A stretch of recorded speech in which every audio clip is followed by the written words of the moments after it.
मेरा नाम अंश है और मैं अपनी गर्मी की छुट्टियों में अक्सर अपने ननिहाल जाया करता था। इस बार मेरी मौसी का परिवार भी हमारे ननिहाल में आया हुआ था। मौसी की बेटी नेहा मुझसे कुछ ही साल छोटी थी। वो पहली बार ही मेरे साथ इतनी देर के लिए रुकी थी और यह हमारे लिए नई दोस्ती की शुरुआत थी। पहली मुलाकात में हम दोनों ने एक दूसरे से सामान्य बातें की, जैसे स्कूल, दोस्त और शौक। धीरे धीरे हमारी बातों में हंसी मजाक और मस्ती आने लगी और हम एक दूसरे के अच्छे दोस्त बन गए। नेहा और मुझे साथ में खेलना बेहद पसंद था।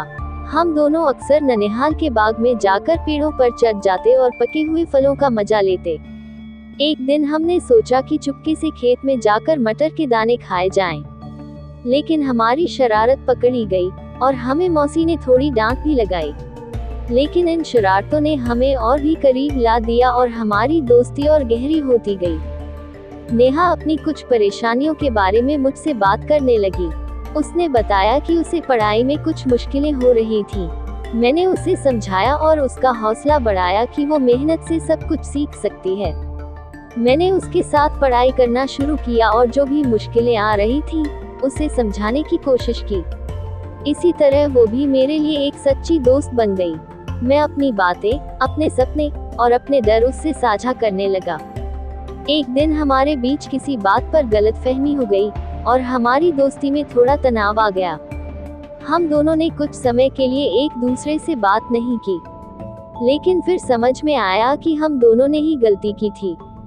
हमारी दोस्ती इतनी सच्ची थी कि हम एक दूसरे से माफी मांगने के लिए खुद से तैयार हो गए। इस घटना ने हमारी दोस्ती को और मजबूत कर दिया।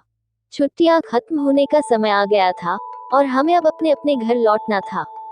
हम दोनों ने साथ बिताए गए समय को याद करते हुए कई तस्वीरें ली। नेहा ने मुझसे वादा किया कि हम हमेशा संपर्क में रहेंगे और एक दूसरे के सच्चे दोस्त बने रहेंगे। उन छुट्टियों की यादें, हमारी हंसी, हमारी शरारतें और हमारी दोस्ती हमेशा मेरे दिल में बसी रहेंगी। इस तरह मौसी की लड़की के साथ मेरी दोस्ती ने मुझे एक नई नजरिया और एक सच्चा दोस्त दिया। ये कहानी हमारी दोस्ती, विश्वास और रिश्तों की अहमियत को समझने का एक अनमोल अनुभव है। जब मेरी मौसी हमारे घर आई तो उनके साथ उनके बेटे आरव भी थे। मैं पहले तो थोड़ा नर्वस था क्योंकि मैंने उसे पहले कभी देखा नहीं था, पर जैसे ही उसने मुस्कुराकर मुझसे हाथ मिलाया, मेरा सारा संकोच दूर हो गया। आरव का स्वभाव बहुत मिलनसार था। उस दिन हम दोनों ने साथ में कई खेल खेले और एक दूसरे के बारे में जानने की कोशिश की। आरव को क्रिकेट बहुत पसंद था और मुझे भी। ये बात जानकर हम दोनों ने सोचा कि अगली सुबह क्रिकेट खेलेंगे। उस रात हम दोनों ने देर तक बातें की और मुझे लगा जैसे हम बचपन से ही दोस्त रहे हों। अगले दिन सुबह हम दोनों घर के सामने वाले मैदान में क्रिकेट खेलने गए। हम दोनों की जोड़ी बेहतरीन थी।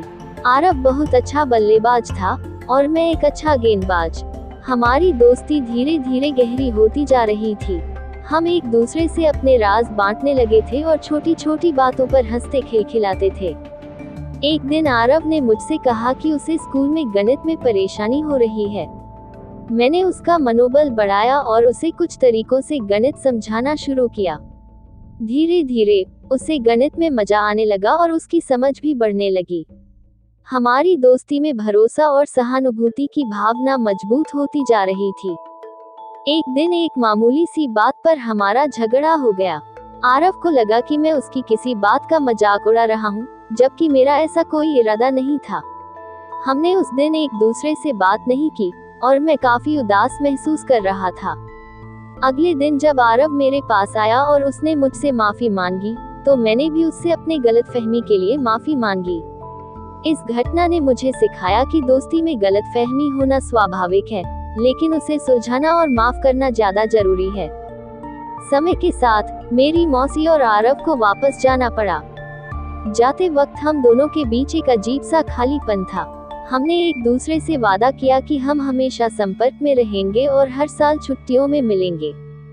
आरव के जाने के बाद भी उसकी यादें हमेशा मेरे दिल में बसी रहीं। उसकी और मेरी दोस्ती ने मुझे ये सिखाया कि रिश्ते खून के नहीं बल्कि दिल के होते हैं। इस दोस्ती ने मेरे जीवन में एक अनमोल स्थान ले लिया था। आरव और मेरी दोस्ती आज भी उतनी ही खास है, भले ही हम अब दूर दूर रहते हों। उस समय की यादें और हमारे बीच का ये प्यारा रिश्ता आज भी मेरे चेहरे पर मुस्कान लाता है।